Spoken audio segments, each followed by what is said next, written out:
इस दौरे ने एक रिकॉर्ड बना दिया है। ऐसा कोई दौरा नहीं हुआ जिसमें 3 से $4.5 ट्रिलियन का मुनाफा हुआ, और वो भी महज 4-5 दिन में। ये डील बेहतरीन लोगों के साथ हुई है। अब सऊदी अरब से हमारे रिश्ते बहुत मजबूत हैं। अब इस रिश्ते में कोई टांग नहीं अड़ा सकता, कोई इस रिश्ते को तोड़ नहीं सकता। ईरान को लेकर हमारे पास सिर्फ 2 रास्ते हैं, कोई 3, 4 या 5 नहीं, 2 ही हैं। एक दोस्ती का रास्ता और दूसरा दुश्मनी का।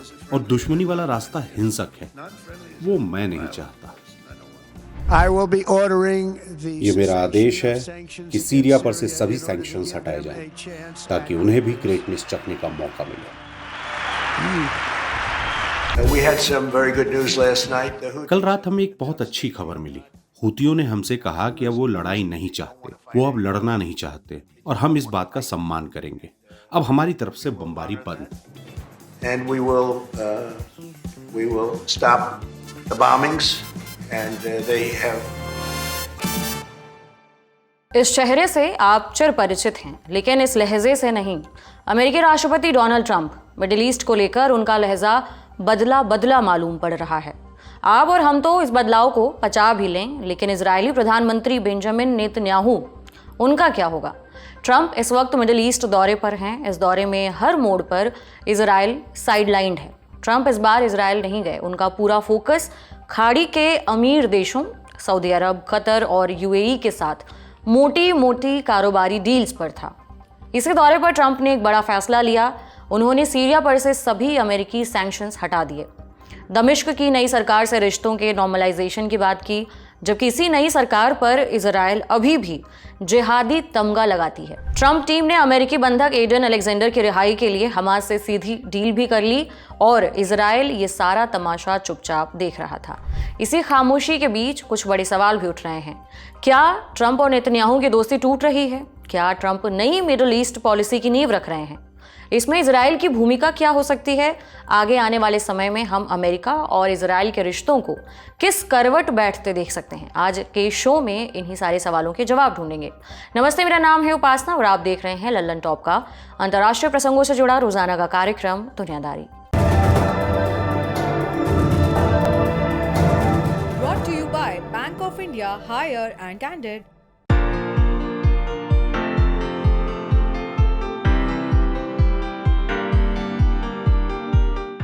वॉशिंगटन की वो दोपहर याद कीजिए, 4 फरवरी 2025। व्हाइट हाउस में ट्रंप और नेतन्याहू आसपास बैठे थे।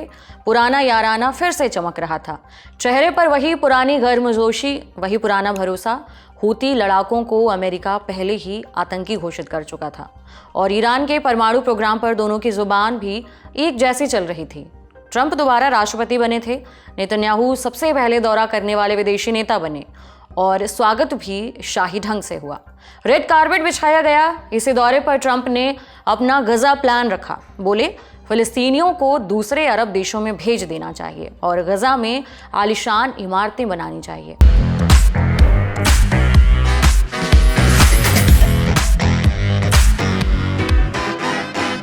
ट्रंप की ये स्क्रिप्ट इजराइल की धुर दक्षिणपंथी पार्टियों की जुबान से हूबहू मिलती थी। वो पार्टियां जो पहले ही नेतन्याहू से नाराज चल रही थीं, जिनके लीडर बेजलील समोट्रिच और इतामार बेन गवीर बार बार सरकार पर दबाव बना रहे थे। बेन गवीर तो कैबिनेट से इस्तीफा भी दे चुके थे। ऐसे में ट्रंप की ये प्रेस कॉन्फ्रेंस नेतन्याहू के लिए एक तोहफा बनकर आई। इजराइल के भीतर उनके खिलाफ उठती आवाजें थोड़ी ठंडी हुई और दक्षिणपंथी गठबंधन पार्टियों की जान में जान आई। नेतन्याहू को अब ये कहने का मौका मिल गया कि देखिए, अमेरिका भी हमारे साथ है। ट्रंप का प्लान न सिर्फ हमास को बल्कि पूरे गजा विवाद को ही जड़ से खत्म कर सकता है। Candid dusting powder, 4 skin problems का एक expert solution. Candid dusting powder, हटा खुजली, लगा कैंडिड। जानकार बताते हैं कि यही वजह थी कि उस वक्त इजराइल ने युद्ध विराम नहीं तोड़ा। माहौल ट्रंप के प्लान के हक में बन रहा था, लेकिन ठीक 2 महीने बाद 18 मार्च को इजराइल ने युद्ध विराम तोड़ दिया। हमला फिर से शुरू हुआ। इस बीच ट्रंप का गजा प्लान उस इंटेंसिटी से अब कहीं सुनाई नहीं दे रहा था। पहले की तरह हर भाषण में उसका दोहराव नहीं था। आखिरी कुछ महीनों में उन्होंने इस प्लान का नाम तक लेना बंद कर दिया।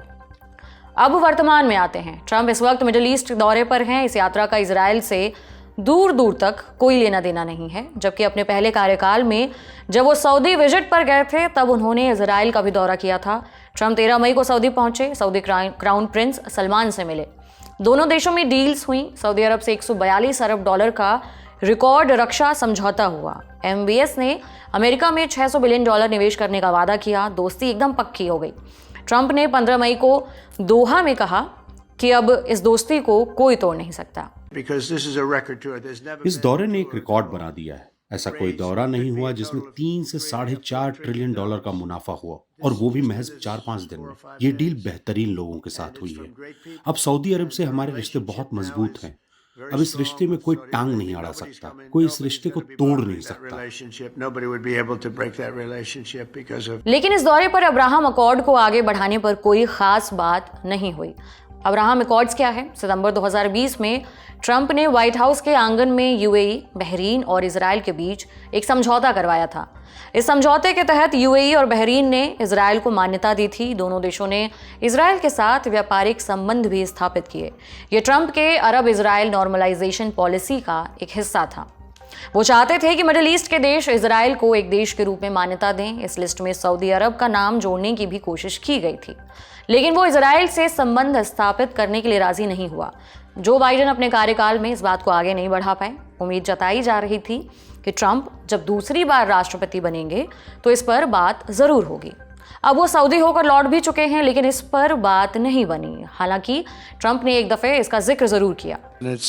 मेरी दिली उम्मीद है, सच कहें तो ख्वाहिश है, यहाँ तक कि मेरा सपना है कि सऊदी अरब, जिसे मैं बहुत मानता हूँ, खासकर हाल के दिनों में जिस तरह अपने कमाल किया है, जल्द से जल्द अब्राहम अकॉर्ड्स में शामिल हो। ये आपके मुल्क के लिए शानदार होगा। लेकिन इसके बाद ट्रंप ने यह भी कह दिया कि आप अब्राहम समझौते से अपने समय पर जुड़िए। यानी ये साफ था कि कोई दबाव नहीं है। सऊदी विजिट पर ही ट्रंप ने एक और बड़ा फैसला लिया। 13 मई को उन्होंने सीरिया पर से सारे प्रतिबंध हटाने का ऐलान किया। कहा कि हम सीरिया को ग्रेटनेस चखने का एक मौका देना चाहते हैं। ये मेरा आदेश है कि सीरिया पर से सभी सैंक्शंस हटाए जाएं, ताकि उन्हें भी ग्रेटनेस चखने का मौका मिले। इसके बाद 14 मई को सऊदी अरब की राजधानी रियाद में ट्रंप की मुलाकात हुई सीरिया के राष्ट्रपति अहमद अल शरा से। इस मुलाकात में सऊदी अरब के क्राउन प्रिंस मोहम्मद बिन सलमान MBS भी मौजूद थे। यह दिन सीरिया के लिए ऐतिहासिक था। 25 सालों बाद अमेरिका और सीरिया के राष्ट्रपतियों की मुलाकात हो रही थी। पिछली बार ऐसा साल 2000 में हुआ था। तब अमेरिका के तत्कालीन राष्ट्रपति बिल क्लिंटन की मुलाकात सीरिया के तत्कालीन राष्ट्रपति हाफिज अल असद से हुई थी। इस मुलाकात में ट्रंप ने सीरिया की नई सरकार से रिश्तों के नॉर्मलाइजेशन की बात की। मुलाकात के बाद उन्होंने सीरिया के नए राष्ट्रपति अहमद अल शरा को अट्रैक्टिव गाय कह दिया। ये वही शरा थे जिनको अमेरिका ने 2013 में आतंकवादी घोषित किया था और $10 मिलियन का इनाम भी रखा था। बहुत अच्छा। मुझे लगता है वो वाकई शानदार इंसान है। जवान है, असरदार है, सख्त मिजाज है, अतीत भी मजबूत है, बहुत मजबूत। एक फाइटर है और उसे अब सब कुछ एक साथ जोड़ने का बेहतरीन मौका मिला है। ट्रंप ने शरा को इजराइल से भी रिश्ते सामान्य करने को कहा, लेकिन इजराइल सीरिया की इस नई सरकार को अभी भी जिहादी शासन मानता है, उस पर भरोसा नहीं करता और आए दिन अलग अलग वजहें बताकर बमबारी भी करता रहता है। सीरिया पर सैंक्शंस हटाने और सऊदी से मोटी मोटी डील कर लेने के बाद ट्रंप कतर पहुंचे। इजराइल कतर पर हमास को फंडिंग देने, उसके नेताओं को पनाह देने का आरोप लगाता है। ट्रंप वहां पहुंचे तो उन्होंने कहा, कतर बंधकों की रिहाई में हमारी मदद कर रहा है। कतर में भी ट्रंप ने कई सारी डील्स साइन की। कुल $243.5 बिलियन की डील्स साइन हुई। खबर यह भी है कि कतर $38 बिलियन तक की इन्वेस्टमेंट कर सकता है। अल उदीद एयरबेस में। ये एयरबेस मिडिल ईस्ट में अमेरिका का सबसे बड़ा सैन्य ठिकाना है। एक बात और भी है, ट्रंप के कतर पहुंचने से 2 दिन पहले एक और दिलचस्प किस्सा हुआ। कतर ने ट्रंप को ऑफर किया एक लग्जरी जहाज $400 मिलियन का, करीबन 3400 करोड़ रुपए। इस गिफ्ट को कबूलने के लिए ट्रंप पर कई सारे सवाल भी उठ रहे हैं। बहरहाल इसी दौरे पर ट्रंप ने कुछ और बातें भी कहीं। 14 मई को उन्होंने कहा कि वो ईरान के साथ दुश्मनी नहीं चाहते, डील करना चाहते हैं। आप लोग भी हमारे साथ ईरान पर समझौते को लेकर काफी करीब से काम कर रहे हैं और यही वो रास्ता है जो ज्यादा दोस्ताना है। देखिए, हमारे पास सिर्फ 2 रास्ते हैं, कोई 3, 4 या 5 नहीं, 2 ही हैं। एक दोस्ती का रास्ता और दूसरा दुश्मनी का। और दुश्मनी वाला रास्ता हिंसक है। वो मैं नहीं चाहता। violent course, and I don't want that. Israeli अखबार टाइम्स ऑफ इजराइल ने लिखा है कि इजराइल में ऐसी बातें चल रही हैं कि ट्रंप नेतन्याहू से नाराज हैं क्योंकि नेतन्याहू ने उस वक्त पर ईरान पर बमबारी करने का सोचा जिस वक्त ट्रंप कूटनीतिक रास्ते पर आगे बढ़ रहे थे। 16 अप्रैल को न्यूयॉर्क टाइम्स ने एक रिपोर्ट छापी। सूत्रों के हवाले से दावा किया कि इजराइल ईरानी न्यूक्लियर साइट्स पर हमले को तैयार बैठा था। उसने मई महीने में अटैक की प्लानिंग की थी लेकिन ट्रंप ने इजाजत नहीं दी। इसके 2 दिन बाद 19 अप्रैल को रॉयटर्स ने भी एक रिपोर्ट छापी। सूत्रों के हवाले से दावा किया कि इजराइल ट्रंप की मनाही के बाद भी हमले की प्लानिंग कर रहा है। सूत्रों ने रॉयटर्स को बताया कि पिछले कुछ महीनों में इजराइल ने ट्रंप प्रशासन को ईरान पर हमले करने के लिए कई विकल्प सुझाए हैं। इनमें हवाई हमला और कमांडो ऑपरेशन को मिला जुलाकर एक अटैक का प्लान शामिल था और इनसे ईरान की परमाणु बम बनाने की ताकत करीबन 1-1.5 साल पीछे जा सकती थी। लेकिन ट्रंप ने किसी प्लान पर हामी नहीं भरी। उन्होंने ईरान से बातचीत आगे बढ़ाई। 15 मई को उन्होंने दावा किया है कि अमेरिका और ईरान न्यूक्लियर डील के बेहद करीब हैं। ये तो हुई ट्रंप के मिडिल ईस्ट विजिट की बात। इस विजिट से पहले भी उन्होंने इजराइल के खिलाफ एक फैसला लिया था। 6 मई 2025 को ट्रंप ने अचानक ऐलान कर दिया कि हम हूतियों पर फौरन बमबारी रोक रहे हैं। ट्रंप बोले, हूती अब लड़ना नहीं चाहते और हम उनके इस वादे का सम्मान करेंगे। We had some very good news last night. The Houthis have announced कल that रात they हमें are बहुत not- अच्छी खबर मिली। हूतियों ने हमें कहा कि वो अब और लड़ना नहीं चाहते, वो लड़ाई अब नहीं चाहते। हम इस बात का सम्मान करते हुए अपनी तरफ से बमबारी बंद कर देंगे। उन्होंने आत्मसमर्पण कर दिया है। लेकिन उससे भी ज्यादा अहम बात यह है कि हम उनकी बात मानेंगे। उन्होंने कहा है कि अब वो जहाजों पर हमला नहीं करेंगे। यही तो हमारी कार्रवाई का मकसद था। ये खबर हमें अभी अभी मिली है। ये बहुत पॉजिटिव खबर है क्योंकि अब तक वो कई जहाज उड़ा चुके हैं जो अलग अलग समंदरों में बहुत खूबसूरती से तैरते थे। very positive. They were knocking out a lot of ships going, as you know, sailing beautifully down the various seas. अक्टूबर 2023 में गजा में जंग शुरू हुई। नवंबर 2023 से ही हूतियों ने फिलिस्तीनी लोगों के समर्थन में लाल सागर, बाब अल मंदब और अरब सागर में इजरायली जहाज और अमेरिकी जहाज़ों को निशाना बनाने लगे। सैकड़ों ड्रोन मिसाइल हमले, ग्लोबल ट्रेड रुकने लगा। जो बाइडन के दौर में भी अमेरिका ने हूतियों पर बमबारी की थी, लेकिन हूती भी नए मोर्चे पर आ गए। उन्होंने अपने ठिकाने जमीन के नीचे शिफ्ट कर लिए, सारा नेटवर्क अंडरग्राउंड बंकरों में। फिर ट्रंप आए तो मार्च 2025 में अमेरिका ने हूतियों के खिलाफ ऑपरेशन रफ राइडर शुरू किया था। न्यूयॉर्क टाइम्स ने ट्रंप कार्यकाल की बमबारी से जुड़ी एक रिपोर्ट छापी है। ये रिपोर्ट बताती है जब अमेरिका ने हमले शुरू किए तो एक एक कर नुकसान होने लगे। अमेरिका के 7 MQ-9 ड्रोन गिरा दिए गए। हर ड्रोन की कीमत थी $30 मिलियन। इसके अलावा कम से कम 2 फाइटर जेट गिरे, कुछ F-16 और कुछ F-35 जेट्स मुश्किल से बचे। 5 मई को ट्रंप ने आखिरी मीटिंग बुलाई और अगले दिन ऑपरेशन खत्म कर दिया। लेकिन हूतियों के साथ इस समझौते में इजराइल को शामिल नहीं किया गया। इसी दिन इजराइल ने यमन की राजधानी सना पर एयर स्ट्राइक की थी और इससे 2 दिन पहले 4 मई को हूतियों ने एक बैलिस्टिक मिसाइल दागी थी सीधे इजराइल के इंटरनेशनल एयरपोर्ट पर। 9 मई को हूतियों ने फिर एक मिसाइल छोड़ी। राजधानी तेल अवीव में सायरन गूंजे, लेकिन इस बार मिसाइल रोक ली गई थी। ट्रंप के आने से उम्मीद थी कि वो नेतन्याहू की पीठ थपथपाएंगे जैसा वो पहले करते रहे हैं, लेकिन अब तस्वीर बदल गई है। ट्रंप का ध्यान अब ट्रेड, इन्वेस्टमेंट और जल्दी युद्ध खत्म करने पर है। गजा जंग अब 18 महीने पार कर चुकी है, जनता थक चुकी है, लेकिन नेतन्याहू पर धुर दक्षिणपंथी पार्टियों का दबाव है कि युद्ध तब तक जारी रहे जब तक हमास को पूरी तरह नेस्तो नाबूद ना कर दिया जाए। इन सब के बीच एक बड़ा सवाल अब उठ खड़ा हुआ है, क्या इजराइल अब भी अमेरिका की प्राथमिकताओं में शीर्ष पर है या फिर अब ये रिश्ता भी बाकी देशों जैसा हो गया है जहां अमेरिका अपने फायदे देखता है, व्यापार के अवसर गिनता है। क्या ट्रंप के मिडिल ईस्ट विजन में इजराइल सिर्फ एक ऑब्जर्वर बन चुका है? हमने यही सवाल बिट्स लॉ स्कूल में पॉलिटिकल साइंस के प्रोफेसर डॉक्टर मुश्ताक हुसैन से पूछा। सुनिए उनका क्या कहना है। इस नीति के बदलने के पीछे कोई लॉन्ग टर्म अमेरिकी फॉरेन पॉलिसी ऑब्जेक्टिव नहीं है, बल्कि डोनाल्ड ट्रंप की अपनी पॉलिटिक्स है। डोनाल्ड ट्रंप अपने आप को पूरी दुनिया में शांति के दूत की तरह स्टैब्लिश करना चाहते हैं। वो ये चाहते हैं कि जहां भी शांति समझौता हो उसका क्रेडिट उन्हें मिले। यही हमने अभी हाल फिलहाल में इंडिया और पाकिस्तान के केस में भी देखा। भले ही दोनों तरफ की सरकारें कह रही हैं कि इस तरह का कुछ नहीं हुआ है, बट वो फिर भी डोनाल्ड ट्रंप अपने स्टेटमेंट जारी कर रहे हैं कि ट्रेड की धमकी उन्होंने दी है और उन्होंने ही बीच बचाव किया है, उन्होंने ही समझौता करवाया। तो यही पॉलिसी उनकी मिडिल ईस्ट के लिए भी रहेगी। वो चाहते हैं कि जहां भी कुछ भी रेजोल्यूशन होगा वो क्रेडिट उनको मिले। इसकी वजह से चाहे नेतन्याहू या इजराइल की कोई और पॉलिटिकल लीडर नाराज हो, ट्रम्प को लगता है कि वो उनको मैनेज कर लेंगे। मैं ये नहीं कहूंगा कि ट्रम्प को फर्क नहीं पड़ता कि इजरायली सरकार क्या कहती है या इजराइल के प्राइम मिनिस्टर क्या कहते हैं, लेकिन ट्रम्प को ये कॉन्फिडेंस है कि इजराइल के जो लीडर्स हैं इंक्लूडिंग प्राइम मिनिस्टर नेतन्याहू, उनकी नाराजगी को वो संभाल सकते हैं। और संभालने का मतलब उनके लिए वही है जो हर चीज में होता है कि वो एक बेटर डील दे सकते हैं। तो उन्हें लगता है कि वो ईरान के साथ एक डील करेंगे, अगर नेतन्याहू नाराज होते तो नेतन्याहू के साथ भी एक डील कर सकते हैं आगे जाके।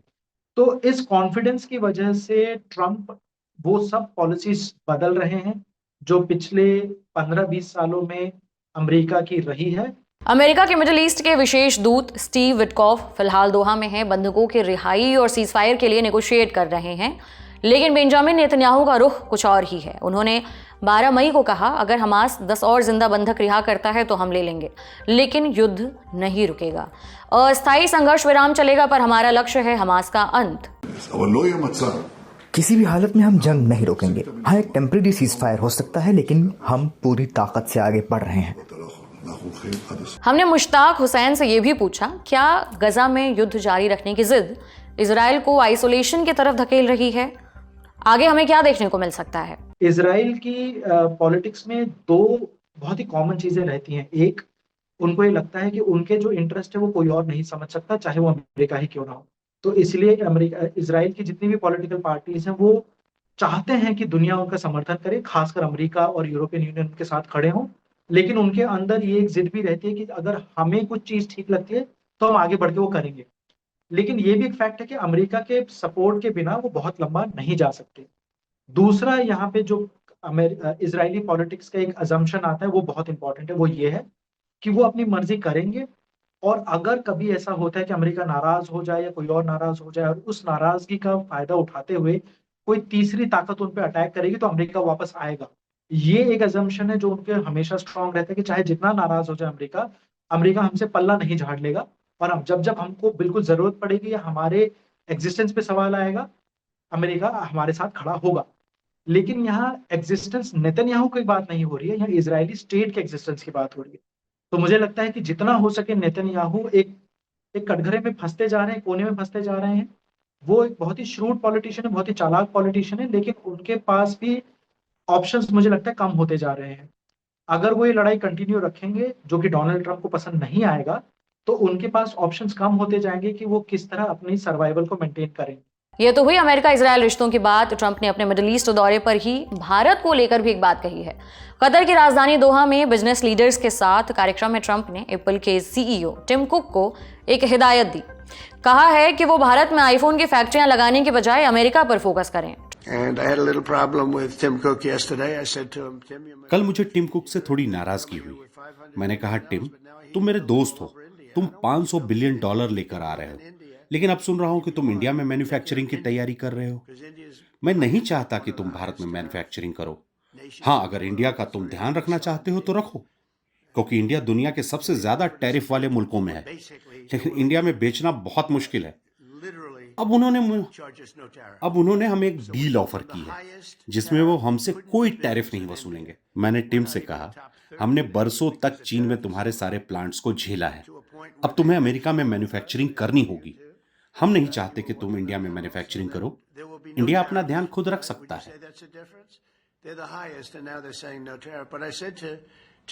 Tim, look, we've treated you really good. We put up with all the plants that you built in China for years.